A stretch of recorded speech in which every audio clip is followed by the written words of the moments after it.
Assalamualaikum warahmatullahi wabarakatuh. Nama saya Muhammad Cakak Damana dari program studi Ilmu Perpustakaan Fakultas Adab dan Humaniora Universitas Islam Negeri Syarif Hidayatullah Jakarta. Video ini saya buat untuk menyelesaikan tugas untuk mata kuliah perpustakaan dan arsip digital dengan dosen pengampu Bapak Al-Mudil Karim SIP MHub. Dalam video kali ini, saya ingin memperkenalkan dan mereview sebuah buku yang bernama Filsafat Teknologi dan Ide tentang Dunia, Manusia, dan Alat oleh Francis Lim. Seperti dari judulnya, buku ini merupakan buku filsafat teknologi yang memiliki 199 halaman yang dibagi menjadi 5 bab, dengan judul pada bab pertama, Filsafat Teknologi dan Filsafat Sains. Bab kedua, Pemikiran Heidegger tentang teknologi. Bab ketiga, Teknologi dan Dunia Kehidupan, Instrumentasi dalam Dunia Kehidupan. Bab keempat, Pengaruh teknologi atas manusia dan dunianya. Dan bab kelima, Tanggapan terhadap pemikiran dan ide. Dalam video ini, saya lebih berfokus dalam menjelaskan tentang bab 3. Bab 3, Teknologi dan Dunia Kehidupan, Instrumentasi Dunia Kehidupan. Dalam bab ini, Don Ide berpendapat bahwa secara fenomenologis mendeskripsikan 4 jenis hubungan di mana alat mempengaruhi manusia mengalami dunia kehidupan. Dalam subbab pertama, fenomenologi instrumentasi. Edmund Husserl mengemukakan sebuah istilah yaitu dunia kehidupan atau Lebenswelt, sebuah kata yang lahir dari tradisi fenomenologi. Fenomenologi merupakan kajian tentang pengalaman manusia yang melibatkan persepsi dan kebertubuhan. Pengalaman manusia akan selalu merupakan pengalaman akan sesuatu sehingga manusia akan mengarahkan intensionalitasnya kepada dunia dan kehidupan sekitar. Dan pengalaman tidak akan ada tanpa dunia kehidupan. Dunia yang dihuni oleh manusia dipengaruhi oleh teknologi. Dan hidup kita tidak akan bisa terlepas dari pengaruh teknologi yang sudah menjadi bagian dari kita, sehingga membentuk suatu dunia kehidupan. Dengan keterbiasaan berikut membuat kita dapat menerima teknologi tanpa banyak persoalan. Don Ide menggunakan pemikiran Husserl dan Heidegger untuk merumuskan hubungan dunia manusia dunia. Ide menggunakan metode analisis fenomenologi deskriptif yang diadaptasi dari pemikiran Husserl dengan korelasi hubungan manusia dunia sebagai manusia berpengalaman ke dunia. Namun, sebaliknya juga berlaku bahwa manusia berpengalaman ke dunia dan dunia berpengalaman ke manusia. Dalam merumuskan posisi manusia dalam dunia, Heidegger berbeda pendapat dengan Husserl. Heidegger mengungkapkan korelasi manusia dunia dengan manusia sebagai ada di dalam dunia. Dunia diungkapkan secara eksplisit dan muncul secara mencolok dalam korelasi ini melalui dunia. Pengalaman bagaimana dunia dialami tertuang dalam kata ada di dalam, yaitu manusia yang terlempar ke dalam dunia. Dengan cara ini, Heidegger menghindari idealisme subjektivistik Husserl. Dalam kenyataannya, dunia kehidupan tanpa teknologi hanyalah sebuah ilusi, dikarenakan setiap hari manusia hidup dengan menggunakan teknologi. Sehingga teknologi terletak di antara manusia dan pengalaman manusia akan dunia kehidupan, menjadikan teknologi sebagai mediator antara manusia dengan dunia kehidupan. Dikarenakan manusia tumbuh dengan mempersepsikan dunia melalui teknologi, dan hubungan tersebut menjadi manusia, teknologi, dunia. Dan hubungan tersebut memiliki variasi yang beragam. Berdasarkan hubungan tersebut, Heidegger menguraikan secara negatif dengan cara menunjukkan ciri semi-transparan alat dalam konteks penggunaannya yang menjadi fokus bukan alat, melainkan tugas yang dilakukan. Alat hanya disadari keberadaannya apabila rusak atau hilang, Sedangkan ide menunjukkan secara positif, yaitu bagaimana alat muncul dari ciri transparannya, disadari keberadaannya tanpa menjadi rusak atau hilang. Ide melakukannya dengan cara membahas jenis-jenis hubungan manusia. Ide berpendapat bahwa penelitian mengenai hubungan tersebut akan menghindari dua posisi ekstrim tentang teknologi. Di satu sisi adalah reifikasi teknologi, yaitu pandangan bahwa teknologi mempunyai hidup sendiri yang mengontrol manusia, misalkan seperti artificial intelligence. Sisi lainnya ialah netralitas teknologi di mana manusia dilihat pada dirinya sendiri sebagai objek atau artefak. Lalu pada subbab kedua yang berjudul penggunaan teknologi mengubah pengalaman dan persepsi manusia. Persepsi manusia terhadap dunia berubah apabila teknologi dijadikan mediator antara manusia dan dunia kehidupan. Persepsi langsung manusia tanpa teknologi berbeda dengan persepsi manusia dengan menggunakan alat atau teknologi, dikarenakan persepsi tersebut telah dimediasikan oleh alat atau teknologi tersebut. Menurut ide, hal yang berubah bukan hanya persepsi, melainkan praksis juga berubah. Dalam konteks ini, terdapat dua jenis persepsi, yakni mikropersepsi dan makropersepsi. Mikropersepsi adalah persepsi manusia yang langsung melalui tubuh dan semua indera. Dunia kehidupan dialami secara langsung oleh tubuh manusia dalam arti fenomenologis di mana kita ada di dalam dunia yang mengalami gerakan, persepsi, dan emosi dengan tubuh kita yang disebut oleh ide dengan body one. Sementara makropersepsi adalah persepsi manusia yang diperoleh melalui struktur atau budaya di mana manusia berada, seperti cara berpikir, kerangka pemikiran yang sudah ada di dalam diri manusia, kebiasaan, dan lain-lain. Maksudnya kita memiliki tubuh yang dilihat dari sisi masyarakat dan sosial. Tubuh tersebut dibentuk oleh masyarakat dan budaya, walaupun itu merupakan bagian dari pengalaman kita. Tubuh itu disebut oleh ide adalah body two. Di antara body one dan body two, terletak dimensi ketiga, yaitu dimensi teknologi, yang dimana pengalaman teknologi tersebut adalah hubungan kebertubuhan yang dimaksudkan adalah pengalaman manusia melalui alat atau instrumen dengan hubungan misalkan melihat dengan kacamata, memaku dengan palu, dan sebagainya. Hal ini menjadikan alat sebagai perpanjangan dari tubuh kita. Berikut penggunaan teknologi mengubah persepsi waktu, ruang, dan bahasa. Teknologi mengubah persepsi waktu. Arloji merupakan alat teknologi penting dan berpengaruh dalam perkembangan sejarah peradaban manusia. Arloji merupakan persepsi waktu, cara hidup, dan budaya pun berubah berkat penggunaan arloji dan konsep waktu yang diukur dalam satuan jam. Masyarakat bertani yang bercocok tanam mengikuti pergerakan musim, serta peredaran matahari atau bulan. Mereka tidak bergantung dengan arloji atau jam untuk menentukan waktu bercocok tanam. Waktu berjalan lebih santai.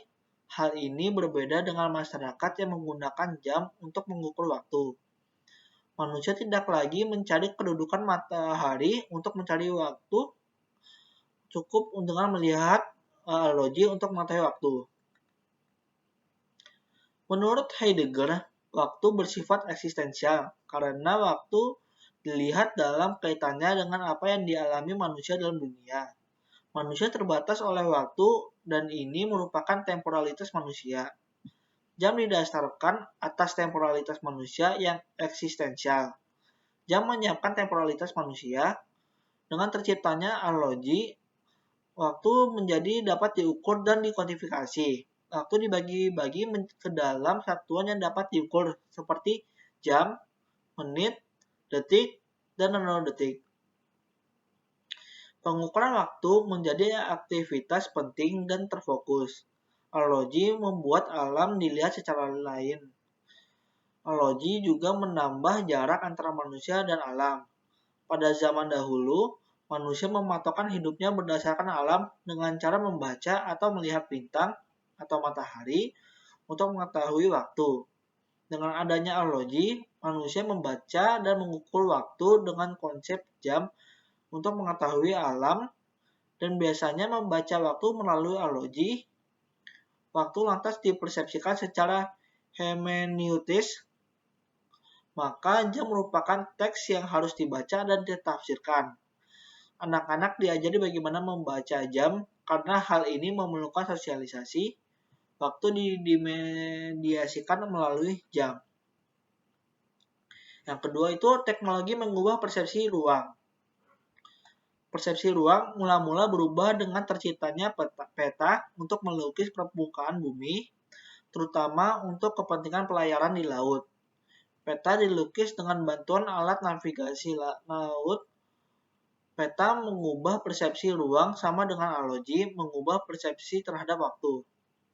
Di atas peta ruang dibagi ke dalam kotak-kotak oleh garis-garis, seperti garis lintang dan garis bujur pada peta dunia. Melalui peta, ruang dikuantifikasikan. Ruang dan lahan direduksi menjadi satu potongan kecil yang diberi nomor di atas lembaran kertas. Sebuah peta dibaca dari atas, yaitu dari pandangan menyeluruh terhadap permukaan bumi. Hal ini merupakan suatu perspektif imajinasi yang lepas dari tubuh. Cara ini adalah cara untuk melihat muka bumi dari suatu kedudukan yang tidak ditempati oleh pengamat. Maka, untuk membaca peta tersebut secara intuitif diperlukan suatu pergeseran hermeneutis. Lensa juga berperan dalam mengubah persepsi ruang, khususnya dalam mikroskop dan teleskop. Lensa yang disusun menjadi mikroskop memperbesar benda-benda kecil yang hendak dilihat. Teleskop pun memagnifikasi benda-benda yang terletak sangat jauh. Ruang berubah ketika dilihat melalui mikroskop atau teleskop. Jika dilihat melalui kaca lensa, dunia menjadi terbalik. Gambaran yang terbentuk dalam lensa cembung dan kamera lubang jarum adalah terbalik. Ruang tubuh berubah ketika melihat dunia yang terbalik. Adaptasi tubuh manusia untuk kembali kepada apa yang tidak diperlukan sesudah melihat dunia yang terbalik itu melalui kaca lensa. Contoh lain-lain yang diberikan oleh ide adalah kacamata. Dengan memakai kacamata, cakupan penglihatan dunia menjadi terbingkai, terganggu oleh silau, terdapat pantulan cahaya, dan demikian dunia yang dilihat melalui kacamata berubah. Lalu yang ketiga itu adalah teknologi tulisan mengubah bahasa. Bahasa lisan sangat berbeda dengan bahasa tulisan. Masyarakat yang lebih banyak menggunakan bahasa lisan mempunyai pengalaman berbahasa yang berlainan dengan masyarakat yang melek huruf. Tulisan dilihat sebagai suatu yang mentransformasi bahasa dan pengalaman manusia. Tulisan mentransformasi persepsi dan pemahaman kita mengenai bahasa. Tulisan adalah sejenis teknologi bahasa dikarenakan membutuhkan alat untuk menulis seperti kuas, tinta, kertas, dan sebagainya. Tulisan merupakan simbol-simbol buatan manusia yang ditaruh di atas suatu permukaan.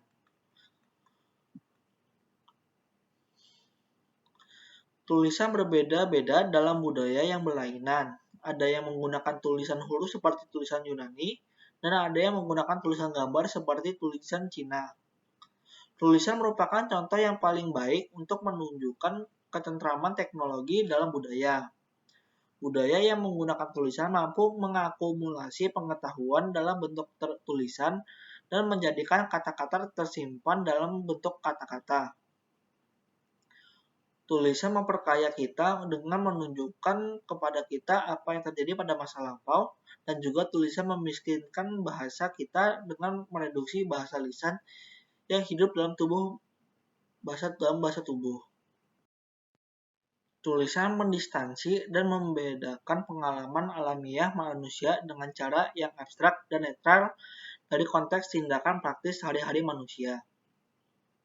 Abstraksi yang dihasilkan oleh tulisan melepaskan pengetahuan manusia dari wilayah pergulatan eksistensial sehari-hari manusia yang mengetahui dipisahkan dari apa yang diketahui, maka menjadi objektifikasi pengetahuan. Sementara itu, bahasa lisan meletakkan pengetahuan pada konteks pergulatan manusia dalam dunia kehidupannya.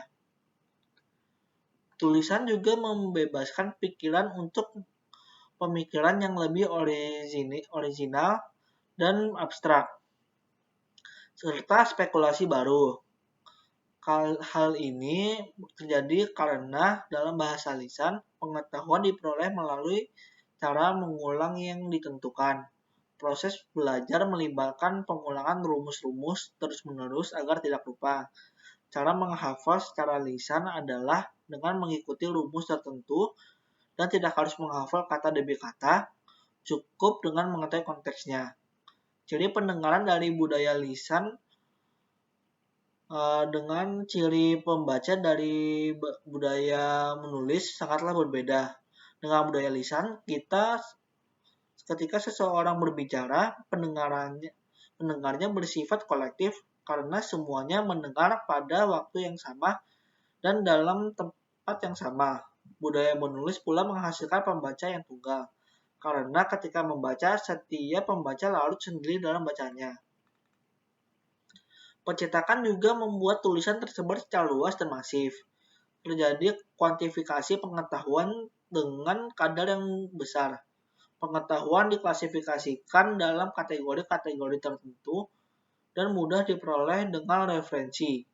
Dan dengan terciptanya program komputer word processor di mana tulisan menjamur dan pengetahuan lebih mudah dikuantifikasikan. Tulisan, percetakan, dan komputer merupakan cara menteknologi bahasa. Setelah itu, kita akan masuk kepada subbab ketiga, yaitu hubungan manusia teknologi. Pengaruh teknologi sungguh penting dalam dunia kehidupan manusia. Manusia tidak dapat lari dari teknologi, dikarenakan teknologi ada di mana-mana dan mempengaruhi kehidupan manusia dari semua bidang. Pemahaman tentang hubungan manusia teknologi berbeda-beda, ada yang positif dan ada yang negatif. Pemahaman positif terhadap teknologi adalah pemahaman utopis yang memandang bahwa teknologi berkembang pesat dan membawa kemajuan peradaban dan lingkungan alam yang lebih baik. Hidup manusia dalam dunia yang dihuninya bertambah baik dan maju. Sementara itu, pemahaman negatif ialah pemahaman distopis di mana teknologi dilihat dari berbagai penghalang dan musuh terhadap relasi manusia dan alam. Manusia terrealisasi dari alam dan manusia sebagai manusia dieksploitasi demi kemajuan teknologi. Di balik kedua pemahaman ini terkandung presuposisi tertentu mengenai hubungan manusia teknologi dan juga pra-pemahaman yang implisit mengenai teknologi dalam presuposisi dan pra-pemahaman. Inilah fenomenologi masuk untuk meneliti hubungan manusia teknologi. Dengan demikian, ide menggunakan metode fenomenologi hubungan manusia teknologi dan filsafat teknologi. Kesenjangan antara pengalaman manusia teknologi dan pengalaman dunia kehidupan tentang teknologi menyebabkan teknologi tidak pernah total mempengaruhi manusia di dalam kehidupan. Variasi hubungan manusia teknologi yang akan dibahas adalah hubungan kebertubuhan, hubungan hermeneutis, hubungan kebelainan, dan hubungan latar belakang. Hubungan kebertubuhan. Dalam hubungan kebertubuhan, alat digunakan sebagai perpanjangan dari tubuh manusia. Alat juga menjadi sebagian dari tubuh manusia dalam relasinya dengan dunia sekitarnya. Dapat dikatakan bahwa manusia menubuh dengan alat. Alat sebagai mediator di antara manusia dan dunia merupakan sebagian dari pengalaman manusia yang bertubuh. Ide berpegang pada wujud teknologi yang konkret. Dalam kerangka fenomenologi, teknologi optik dimasukkan dalam intensionalitas penglihatan. Manusia melihat dunia sekitarnya melalui alat-alat optik seperti kacamata, teleskop, dan mikroskop. Noema adalah dunia sekitar dan noesis adalah tindakan melihat. Intensionalitas ditunjukkan pada dunia sekitar, tindakan melihat ini dilakukan melalui alat-alat optik. Yang kedua, hubungan hermeneutis. Hubungan hermeneutis adalah hubungan di mana alat teknologi dibaca sebagai teks yang perlu ditafsirkan. Hermeneutika berarti penafsir terhadap bacaan teks yang perlu diterjemahkan menjadi sesuatu yang dapat dipahami. Jika dalam hubungan kebertubuhan, alat semi-transparan dan dapat menjadi sepanjangan tubuh manusia, maka hubungan hermeneutis ada alat harus terlihat seperti dan disadari supaya dapat dibaca dan ditafsirkan. Dalam hubungan hermeneutis, persepsi dan penafsiran saling berhubungan. Persepsi pada dirinya sudah melibatkan penafsiran. Untuk mempersepsi berarti membaca. Membaca pula membutuhkan penafsiran. Kalau dicontohkan, anggap saja kita berada di ruangan yang ber-AC atau dingin pada siang hari yang panas. Jika kita lihat pada termometer yang ada di luar, kita tahu bahwa suhunya 38 derajat Celcius. Berdasarkan termometer tersebut, kita dapat mengetahui suhu di luar ruangan panas. Namun, karena kita berada di dalam ruangan yang dingin, kita tidak dapat merasakan panas dan hanya sekedar mengetahui secara hermeneutis bahwa cuaca di luar panas. Teks yang dibaca adalah termometer. Berdasarkan contoh tersebut, alat teknologi menjadi fokus atau objek mikropersepsi. Manusia membaca keadaan sebenarnya pada alat teknologi yang menjadi semacam suatu teks yang perlu ditafsirkan. Teks pada alat menjadi terminus dari intensionalitasnya. Jika teks pada alat tidak menunjukkan dengan benar keadaan sebenarnya, maka dunia sebenarnya tidak akan diketahui. Yang ketiga ada hubungan keberlainan. Hubungan keberlainan adalah hubungan di mana teknologi dilihat sebagai yang lain atau lebih tepatnya kuasi yang lain. Ide menempatkan hubungan yang keberlainan di akhir untuk mengatasi pandangan bahwa alat teknologi dilihat secara negatif sebagai objek apabila alat rusak atau hilang. Hak ini mengatasi pandangan objektivistik naif di mana teknologi hanya dilihat sebagai objek pengetahuan. Ide memberikan contoh menunggang kuda pacu dan menaiki mobil balap untuk membedakan hewan yang hidup dan alat teknologi yang hebat. Kuda liar mempunyai hidupnya sendiri di padang belantara. Setelah dijinakkan, kuda digunakan sebagai alat dalam konteks praksis manusia. Tetapi kuda hanya digunakan sampai tahap tertentu saja. Kuda masih merupakan hewan hidup yang lain-lain yang mempunyai kelakuan sendiri. Kuda digunakan secara berbeda dengan mobil balap. Sekeras apapun kuda berlatih, kuda tetap menunjukkan ketidaktundukan. Ini berbeda dengan mobil.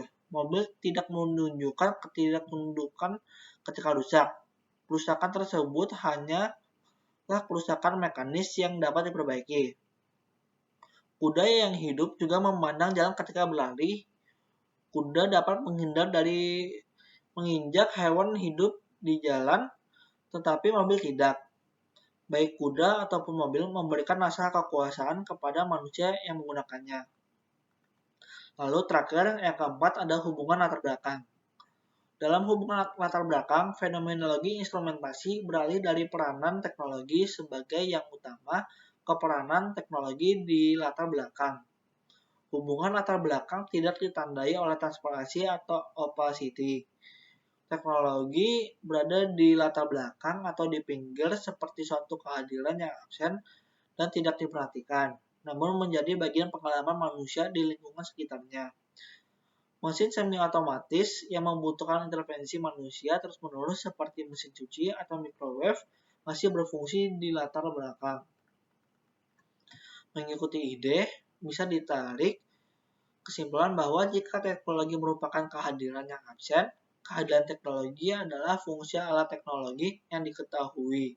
Sedangkan absennya teknologi ialah cara kerja alat yang tidak diberikan peranan yang penting. Lalu pada subbab terakhir, arah yang tidak disadari atau latent telik pada alat. Dalam semua jenis hubungan manusia-teknologi, tampak dua ciri penting. Pertama, penggunaan alat mengubah persepsi manusia. Misalnya dalam hubungan kebertubuhan, persepsi penglihatan berubah berkat kacamata, persepsi pendengaran berubah melalui telepon, dan persepsi sentuh berubah karena peralatan gigi. Kedua, dalam perubahan pengalaman ini terjadi dimensi amplifikasi sekaligus reduksi. Menurut ide, struktur amplifikasi dan reduksi merupakan struktur yang tetap dalam semua jenis hubungan manusia teknologi. Ide bahkan menyimpulkan bahwa dimensi amplifikasi lebih mengesankan dan positif. Dimensi amplifikasi bersifat monodimensi karena biasanya mengamplifikasikan satu ciri dari pengalaman persepsi saja, seperti penglihatan dengan kacamata, suara dalam telepon, dan sentuhan melalui peralatan gigi. Keliruan epistemik mungkin terjadi yang diamplifikasikan dilihat sebagai lebih nyata daripada horizon keseluruhan ciri-ciri yang ada. Itulah yang menyebabkan dimensi amplifikasi lebih mengesankan. Dimensi reduksi jarang diperhatikan karena tidak menarik perhatian, terutama ketika alat teknologi itu menjadi canggih dan kadar transparansinya bertambah. Ada ciri persepsi tertentu yang tidak diserap. Sentuhan dengan alat seperti palu, tongkat, dan bulu topi yang adalah nyata. Persepsi kehilangan segi lainnya seperti kekerasannya paku yang dirasakan oleh tangan, tekstur lantai yang dirasakan oleh tongkat, tetapi warnanya tidak, dan sebagainya. Sisi persepsi tidak dicerap hanya dapat dicerap oleh tubuh yang utuh. Dimensi reduksi mengurangi kekayaan nuansa, pencerapan, dan pengalaman dengan tubuh yang utuh. Semakin transparan ke suatu alat teknologi, semakin besar kesenjangan antara dimensi aplikasi dan dimensi reduksi. Agar dimensi reduksi tidak dilupakan, dimensi aplikasi dan dimensi reduksi harus dipertimbangkan secara bersamaan tanpa mengabaikan salah satunya. Sekian dari saya. Terima kasih telah mendengarkan. Wassalamualaikum warahmatullahi wabarakatuh.